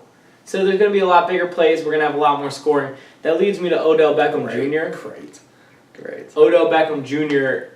is going to get a payday here with the Giants. And the reason why I think guys like Sammy Watkins and Brandon Cooks and Odell Beckham Jr. are getting paydays now are because I think that the wide receiver position is going to turn into as lethal as ever. Because if you open, you know what I mean? This only obviously translates to more first down, more yards, more balls for the offense. You're scaring the defense. You already couldn't stop Julio Jones, Antonio Brown, DeAndre Hopkins. How do you do it now? You know what I'm saying? If it's, they have the leverage. If it's harder to stop them already, which I felt like, and we've talked about on this for 4 years now, we've talked about how I feel like the cornerback position is the hardest position in sports. I think goalie, quarterback, and cornerback in the NFL is the hardest positions in sports without question, because you can't cover these guys. They're too freakish athletic anymore. And now you got the rule book thrown at you that's going to be too freakish athletic too. Oh, all right. Cool. I already got a mountain, man. Thanks. I'm telling a mountain to go long, and I'm just going to throw it up. I mean, come on, it's going to be a flag every time. Every time. Or if you put your shoulder down and hit him the wrong way, there's 15 more yards from that spot of the foul. It's a scary proposition that we might find ourselves in here. Sucks, man. We are definitely going to have to figure out over the next year, especially where I think it's something we're going to talk about a lot, honestly. A lot more. Yeah, I think it's going to happen because it happens in college. It's something that I've watched in college. I watched many Notre Dame players, and I actually watched this pretty cool highlight of things. It was an Ohio State player last year where he just had probably the most perfect tape you can possibly look. But the player wasn't looking, the dude's head turned sideways, and it looked a lot more violent than it should have. He didn't hit him, but he hit him as square as you possibly can, shoulder to chest. But it's a flag. And he got kicked out of the game. And it's they reviewed it, and he still got kicked out of the game. It's just we haven't, it needs to get fixed in college and the NFL, and it seems like we're going backwards in the NFL. We're going towards that rule, which I was really hoping we didn't do. Yeah, the NFL is literally going from the one extreme of concussions and keeping them in the game to the opposite flag football. That's literally where they're going towards. I'm not the kind of guy who's make football violent again. I am. Make it violent again. I do think that we need to figure out a way to not punish guys for doing the right things like we did in that San Diego, Arizona preseason game. We don't need to go back 10 years. Go back 5 years. Cole, go back. It needs to be a little more violent. It doesn't have. I'm not saying go back to the 80s. I hear what you're saying. I'm not saying go back to. I'm not saying going back to the concussion days where just there throw me needs in, to coach. be some kind of, you can't have this where you can't have flag football. Yeah, you can't have this where guys are getting an extra 15 yards just because you hit them the right way because you tackled them the proper way. No, we out here throwing flags because it looked violent. This is. I mean, it's not the same, but. My point is, we're out here throwing flags like a damn holding penalty is 10 damn yards. Like that's ridiculous. And now we're adding. And there's holding on every play, but you don't call it. And we're adding just compounded rules, which are adding 15 yards, and it's just like from the spot of the foul. Come on, man. Right on top of that, this is what I'm saying. Like so many yards. You throw it up to these receivers. You throw it up to Odell, Antonio Brown, Julio. I mean, they're unstoppable. You throw it DeAndre Hopkins. You throw it up to these dudes, say, get it. Unstoppable at times. With these rules on top of that. Yeah, the ball's floating in the air. You can't hit them. The defender can't do a single thing to you. All the wide receivers got to do is go up. And if he touches you, we're going to throw a flag. That's not okay. I didn't know I was watching arena football. I didn't know I was watching flag football. So, the NFL needs to go back to being a little more violent. Can the defense get some, like, I think this year can we're it definitely get going to something? have a lot more conversation on that exact topic for that reason. It's ridiculous. It's ridiculous. And defense wins championships. Do they anymore? Are they going to moving forward? And that's the thing. You're never going to be confident as a defense. Do you think it... See, I think it's going to affect playoff position. I think it's going to affect games. I think it's going to be... I think we're going to be sitting here talking about how in the fourth quarter of a 4-15 AFC Denver versus Kansas City game or something. You know what I mean? Here we are. Possession's on the line. Week 16, you know, and next week if one of these two teams win, they have a chance to win the division, and that's how it ends, you know? It's going to happen. Puts a team in field goal position. It's 1,000% going to happen. A team is going to, well, more than one, but a team is going to get screwed. Yeah. Excuse me, one way or another. And that's when we're going to be having these conversations. It's just going to get worse. Like, doing stuff like this has only made the issue worse. It hasn't made it better. That's the worst part about it. If they make an adjustment and it makes it better, then cool. But when you make an adjustment and it just makes it worse and makes you question more things, then what the hell are you doing? Agreed. That's when it impacts a team and when it impacts a franchise, when it impacts my team, when it impacts your team, then like... Eventually, they're going to have to change it around. Come on, man. Come on, okay, man. so... When we talk about playoff positioning, when you only have so many games as it is, and you know every single year, there's always a game with your team. At least one game where you're like, damn it, if this would have been called one way. We're that close. We're doing that now. We're not even, like, in close. On this issue this year. So... We're already saying if that was called that way, it would be in a better situation. We would have won that game. We would have this, that, and the third. Now we're adding another ridiculous rule that's even stricter that's going to make it even worse. What? That's it's not helping the game. It's handicapping, literally handicapping the league and handicapping the defense at this point. It's just making it worse. So we have some other storylines to get to with the NFL. Okay. Kelvin Benjamin last week while you were at my house decided to, in an interview, say that Cam... If he played with anybody other than Cam Newton for the years that he played in Carolina, he would have had somebody who was accurate, that could throw to him to get him the ball. He said all this other stuff. He right. He said all these things in an interview. He wasn't wrong in my opinion. That was Tuesday. Thursday, they play each other in a preseason game. Okay. Before the game, Cam Newton walks up, goes to shake his hand. Kelvin Benjamin doesn't want to shake his hand. Okay, that's fine. One of the running backs, I think it was second or third string running back, walks up, tries to talk to both of them. Cam gets him to, hey, walk away. I got to talk about it. Kelvin Benjamin decides not to really even have a conversation with Cam. When Cam's trying to talk to him, Cam puts his hand behind his back. He's like, hey, what's up, man? What's going on? Blah, blah, blah, blah. Kelvin Benjamin has zero conversation with him and walks away. Eventually, after about a minute of, Cam trying to be like, what's going on, Kelvin Benjamin separates himself and just doesn't ever respond to Cam. Here's the thing. It's not cool. Just not how you should probably handle it. If you are going to talk about him in the media, say something to him right there. Shake his hand, or don't shake his hand, but at least talk to him. I think Cam has always handled things in a that kind of manner. He doesn't really talk about people in the media for the most part. I know he had his issues with that one woman in the media. But for the most part, like, Cam kind of does things like this, and I think he handled it as well as you could in that situation, but... If you're not going to get a response, what are you going to do, If you're gonna be tough, be tough. If you're not, If you're gonna say something to him about him in an interview, you should probably respond to him right there while he's in front of you. I mean, that's just 1,000%. as a man. That's just weak. That's just weak on his behalf. I'm not- Yeah. If you want to talk about another man, talk about another man to his face. You got the balls to do it in front of the entire world, but you don't got the balls to talk to him to his face. That's kind of ridiculous. You can do it with cameras in front of you. Soft, And that's a lot of soft. this is, I think that Soft. Kelvin Benjamin also really was disappointed in going to the Panthers in the first place and how the Panthers situation worked out in the first place. And he might really think Cam's trash. Right. Cool, that's his And opinion. that's the thing. It's like I But think then it's tell all him, you know what, manifests no. into that, and then he says that, and then That's Cam's cool. like, "What's up, bro?" Like, Right, and and you if can't you- say nothing to him. Though. Right. Like, you can't. If you want to talk stand to there him. and say, Cam, you're trash, cool, at the end, whatever. You're going to have that little Yeah, argument. If you're That's like, on no, you. this is how I really feel. This is how I really feel. But, Right, cool. Come on, man. All right, cool. You But didn't then even- you're you not didn't even say that to him. Right, yeah. That's weak. That's weak. That's weak sauce. That's soft. That's Kobe would say. Mm-hmm. Agreed.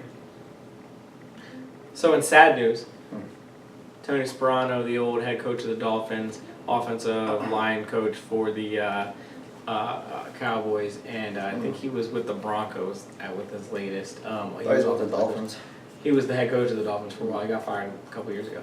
I think he was with the Broncos as of late. Passed away of a pretty rare condition. I forget exactly what it was. But Too young. yeah, sad. And he was very heavily involved in the NFL. So we've seen him around on the sidelines for years. So we want to send, just say something about that. That was definitely on our list. Yeah, shout out to him. Darrelle Revis officially announces his retirement. The OG. I didn't know he was still in the league, but The OG of 1-year deals, right? Yeah. He made all the money you could possibly make in a 4-year, 5-year stretch there with the. Who was it? It was the Ravens. It was the Jets, the Bucks, the Patriots. He played for one more team, if I'm not mistaken, for a year. And he got hurt. I don't remember the Patriots. He played with the Patriots for 1 year. I remember the Bucks. He played for the Patriots for 1 year. It was a 4-year run for 4 different teams, and he got, I think it was 12, 14, and 13 or something like that. Like he made more money as a cornerback, 1. And he's nobody else has done it. He bet on himself. He did the old franchise. You don't need a franchise tag me. I'm a franchise tag myself. I got this, and it worked. He made a lot of money, and he was one of the best corners in the game. He wasn't even thrown at for a 3-year span there with the Jets. It was like they called it Revis Island, and he had 8 throws at one time to him in a 1.5-year span. He had like 8 throws, and 4 of them were picked off. Right. It was like some ridiculous number, and like you were 0 for 8 from that side as well. And it was in a 1.5 year. It was like a 19 or 25 game stretch, whatever it was.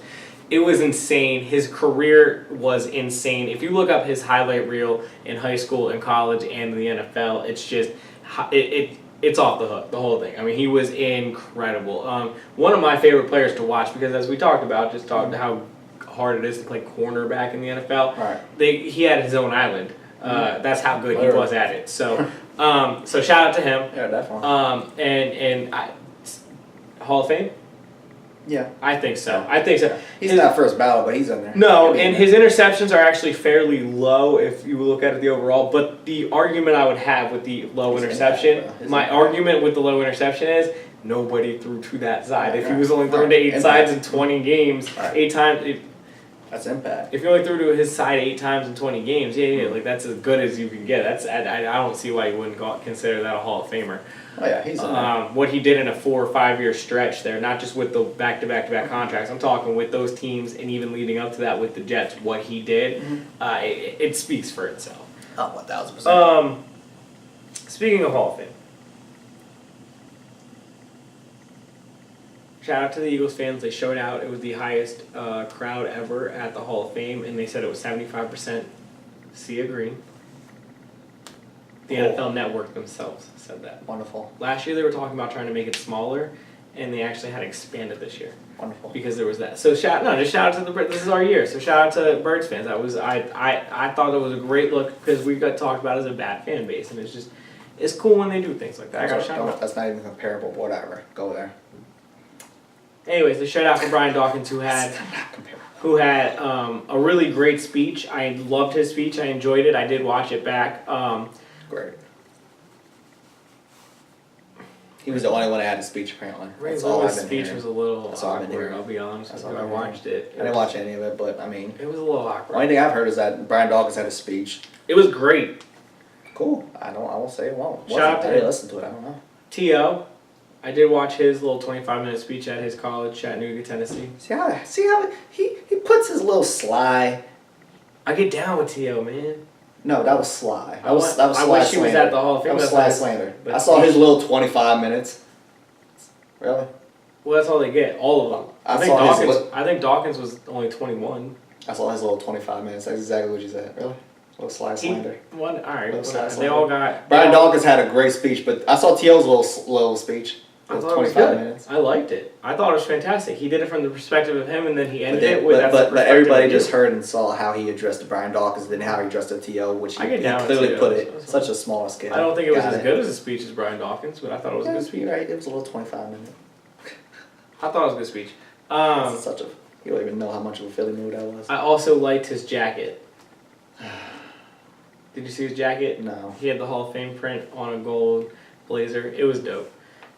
It had like the little Hall of Fame, like the blue Hall of Fame symbol all on it, like in like little pieces. Good. It was cool. Shout out to I really liked it. everybody that's making. Now we gotta make a T.O. roll because of us. Like, fuck off.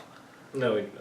Well, they're talking about it. I know, Making but a T.O. I saw roll. it. We You don't- gotta show up to the NFL. What do you No. mean we don't gotta talk about it? Yes, the hell we do. That's ridiculous and stupid. Yeah, because they better not do that. Well, that's what you know they're going to. What you mean they better not? Randy Moss's speech was okay. His tie though had a bunch of names of victims who were shot in inner cities unjustly. That was really neat. Yeah. They don't need to make T.O. rule. We don't. That's they're ridiculous. going to. I know. I heard about it. You know they're going to. The NFL's getting the last say. Stupid. Speaking of last say, Twitter is used to put out your thoughts. Mm-hmm. Des Bryant Mm-hmm. had some thoughts Yep. about Stephen Jones, Yep. And the entire thing. about the Cowboys themselves, Yep. about the Browns. Mm-hmm. He's almost like the Black Donald Trump. Should I just walk off now or should I just With wait? Twitter. Should I just walk off now or should I just wait? So, That didn't just come out your mouth. Where's Booker T? Tell me you didn't just say that. where Tell me you did not just say that. of Twitter, you know what I mean? I heard No, I don't know what you mean. Where are you going with that? What? So- That is the most ridiculous thing that just come out your mouth the past 2 hours. Are you serious right now? No, I was joking. So, But he wasn't. I was joking.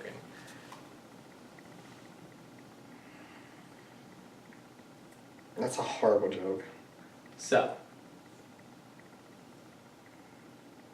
Go ahead, dig yourself out of this hole. I'm waiting. So I'm not looking to dig myself out of the hole.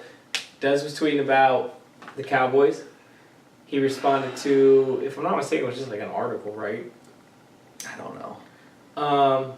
But it was all about how he thought that it was all about how he thought that Stephen Jones was the problem, not Jerry Jones. Yeah. And then he said about how Sean Lee wouldn't step up for him in the locker room or something like that. Now, And that was his boy. Now he stood up for him or something like that. yeah.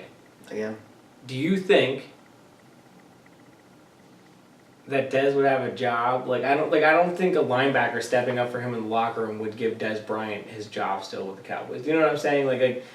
I read it and I was thinking you can't really. Maybe Stephen Jones, but you can't say oh, my boy didn't step up for me in the locker room. He He's still wouldn't saying be. he did step up for him post this. Oh, okay. So he's saying he should have said something after the Cowboys let him go. Basically, I don't remember. I don't know the exact thing. Basically, he was saying Sean Lee didn't have my back, and he hasn't had my back. I mean, you can't. And now he was saying Sean Lee was talking shit on him post him being away now. I got you. Which There's no reason to be talking shit on Des after he left. no, but I mean this is what happens, and you expect that. So- So the fact that he called out Sean Lee, I was just like, okay, well, if he Right, feels that whatever, way, that's how it is, yeah. Right, I don't know, The whatever. Stephen Jones situation, though, yeah, I feel like Stephen Jones was probably behind Des not being there anymore, Sure. but at the same time... Same reason T.O. wasn't there anymore. Right, I was going to say, but at the same time, Stephen Jones listens to a lot more football moves than Jerry Jones does, and so maybe somebody in the football side of things was trying to convince him it wasn't necessarily a problem. Do you know what I mean? Honestly, as much as I was saying the Jerry Jones Anthem story wasn't a story, I think this might even be even less of a story. Like, I was just like, okay, whatever. For some reason, within a 2-day period, it got blown up all over. It went everywhere. Because, we're so desperate for NFL stories that anytime anything happens, it would just blow it way out. And I was just like, okay, he's calling out. He's literally, what was he doing? Defending himself. Yeah, he definitely He wasn't did. doing anything but responding. I wasn't against his tweets. I read his tweets. I thought it was fine. I read most of them. He was literally just responding to what other people were doing or saying. It was just that he did it within a short amount of time. He wasn't doing it throughout the entire summer like he was saying they all were doing. Now he's responding to it, and now there's an issue. And I was just like, he's responding to all of this. What's the issue? I didn't get it. I didn't think it was an issue. And he didn't say anything derogatory. No, I don't think so. But because he was talking, that made him, he was crazy. He was, this is why you're unemployed. This is why you can't get any contracts. I'm just like, who are these people that are saying this? Also, I thought it was funny the other night after Baker Mayfield put up 200 yards and 2 touchdowns, and the Browns looked half good. Yeah. He decided to tweet at the Browns and said, "I'll see you guys next week." Now that's crazy. Now if you want to talk about being a crazy tweet, that's a crazy tweet. I do like though then he that said I don't want to be there. Then he said I want to be there. And then he said I don't want to be there. I do like the idea of look, for the most part, teams have to bring you in and look at you. I like the idea of Dez being like, you know what? I don't know if they're a good fit yet, and I want to know if I'm 100% going to be able to commit to them. And he decided, yeah, I think I can give them a shot, so we'll see what they have to offer me. I'm not saying he's going to even go to the Browns. I just thought it was, I like the idea of it. Again, I shrugged off even him talking about that quarterback because he does that. Do you think he goes to the Browns, though? No, I don't think he's going to the Browns either. No, and the Packers be the best situation for him still. Yeah, 1,000%. And him even talking about the Browns quarterback, I shrugged it off. Why? Because even when he was a Dallas Cowboy, this is what he does. He talks about other players. He celebrates the greatness that he sees throughout the rest of the league. College football, he tweets all the time. When he sees something that he thinks is great, he tweets about it. He should. So that was yet another situation. I was like, I don't understand what the big deal is. He tweeted about Baker Mayfield. So what? He would do that if he was a Dallas Cowboy today. If he thought he did an amazing job. That's what Des Bryant has done. I've been following him for several years at this point. No, I agree. He does it every single week. He does it when the Cowboys have an off day. He does it when the Cowboys are working that weekend. He does it. It's not a story. Like, I don't understand these people that make things their stories that aren't stories. Like, it's just, this man's I'm gonna buy him a fidget spinner. So,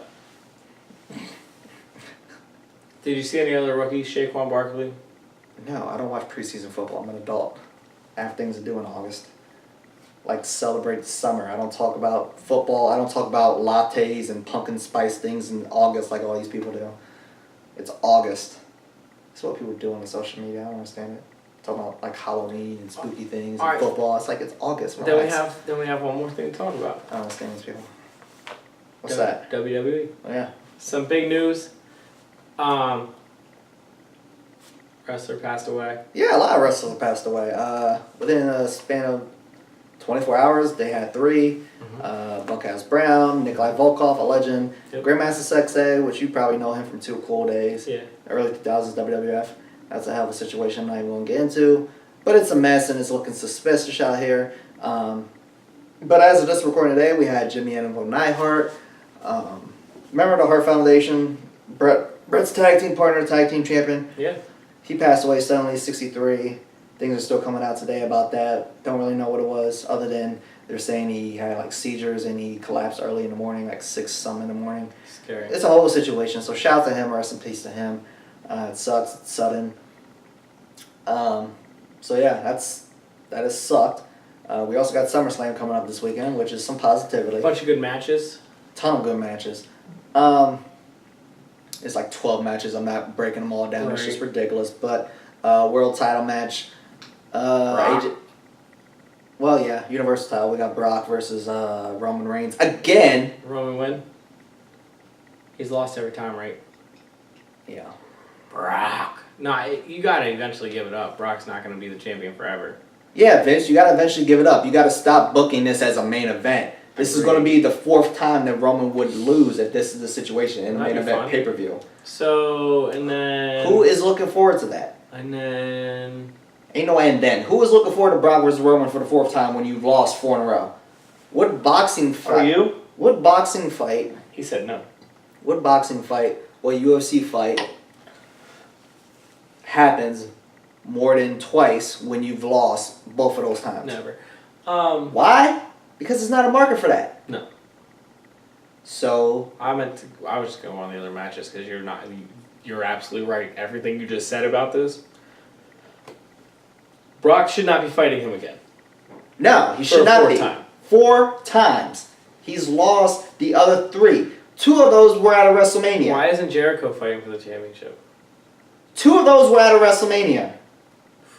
Back-to-back years. And he lost. Convincingly. 6 months later, other big pay-per-view of the year. Stupid. Yeah, Sue's back. Back again. Roman's back. Alright, so what's the other matches? What's the other big match? The other title, you were just about to say AJ Styles versus Joe, right? Samoa Joe, yeah. That's going to be great. Yeah, I like we Joe. saw that live in Hershey. Fantastic. It was great. It's more than fantastic. It was excellent. I would expect it to be 1,000% more impactful and better than it was in Hershey. It's honestly a toss-up. I got Joe. I won't go against that. I think one of those world titles switches hands, and if it's not the Brock situation, it obviously I want to lose the other one. But Joe makes a lot of sense. He could be the new Brock Lesnar on the other side of it. So I'm in on that. He's a monster. He's a big guy, and he's believable. I'm in on that. As much as AJ has been a great champion, and he needs to continue to be in that equation, even if he loses, I'm cool with Joe getting it. Cool. Not a problem. What about everyone's new favorite wrestler, Rusev? Who the hell is Rusev fighting? Rusev is fighting somebody. Rusev and his woman. Oh, he's they're he's in some irrelevant tag match. But it's Rusev Day. It's Rusev Day. It's Rusev Day, Dwight. So he has to win, I would hope. It's Rusev Day. SummerSlam is on Rusev Day, right? I'm pretty sure it is. Alright, yeah, okay. Ronda Rousey's having a title match. Yes, we were going to get to that. Let's go right now. Who's winning? Ronda, of course. I'm going Ronda Rousey. She can't lose. She's like Brock. She can lose. No, she can't. I mean, yeah, she can, but I think the logical move is to give it to Ronda Rousey. She's like Brock. Well, she could be. We'll see. But I'm going Ronda Rousey. Those are the 3 big matches. We have other women's matches. Yeah, and there's 12 whole matches on the card. Those are the 3 probably biggest ones. The rest I'm not going to really dive into. We'll talk this about man's the big yawning things. and half falling asleep anyway, so it doesn't matter. It does. We'll talk about big things coming It up doesn't matter. in He's the falling next asleep. one. He's falling asleep. We're not talking about baseball in July, so he's falling asleep. August. My mistake. You see how this show works? I asked you about the other women's matches because I'm actually interested in them. They're the best matches. I thought the women's matches at the thing that we went to was the best. Yeah, it was solid. We got Charlotte versus Becky Lynch versus your girl Carmella. Hey. They're fighting for a women's title. Love her. Anybody but Carmella. That's all I care about. No, I'm rooting for her. She's gonna lose though. Anybody but Mella. Like I said, there's 12 matches. I'm not running through all 12 matches, but it's a solid card. It's a great card. And Hardy. Again, yeah. We saw that. Mm-hmm.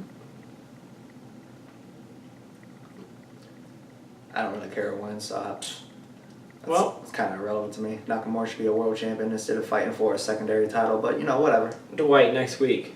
That's what he's doing. We'll cover SummerSlam. Mm-hmm. We'll start our NFL predictions. God. We'll talk about what teams are in and out of the playoffs, what teams don't make the playoffs that made it last year. Are we really at that point where we're predicting NFL already? We're 2 weeks out of the first. That's annoying. As of next week, we'll be 2 weeks away. It's still July. It's August. It's still July. Dwight, I forgot. My bad. It's Halloween time. baseball's getting there. Yep, it's October. This is what we do in sports. We fast forward.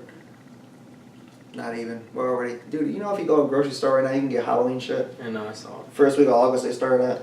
My girl almost got some pumpkin spice stuff. It's August. I told her It's like 90 degrees outside. She didn't get it. She got other stuff. She almost got pumpkin spice stuff. I'm not into pumpkin spice. I'm not either. I don't even care if people are, but the point being is... It's too early. It's way too damn early. It's fucking August. I agree. I like apple cider. But I don't need it until October. September, October. Cool. Middle of September. Yeah, right. October. We're in there. Right. I don't need it yet. Dwight, Can't stand these people. We have a lot to cover next week. Yes, sir. Basketball will be here before you know it. Hockey will be here before you know it. October. Baseball will be over before you know it. October. We'll be a couple weeks into the football season before you know it. October. SummerSlam will be long gone. In August. That's one thing happening in August. Thank you for watching the first episode of Season 4 JD Sports. Who knows what the name's going to be from here on out.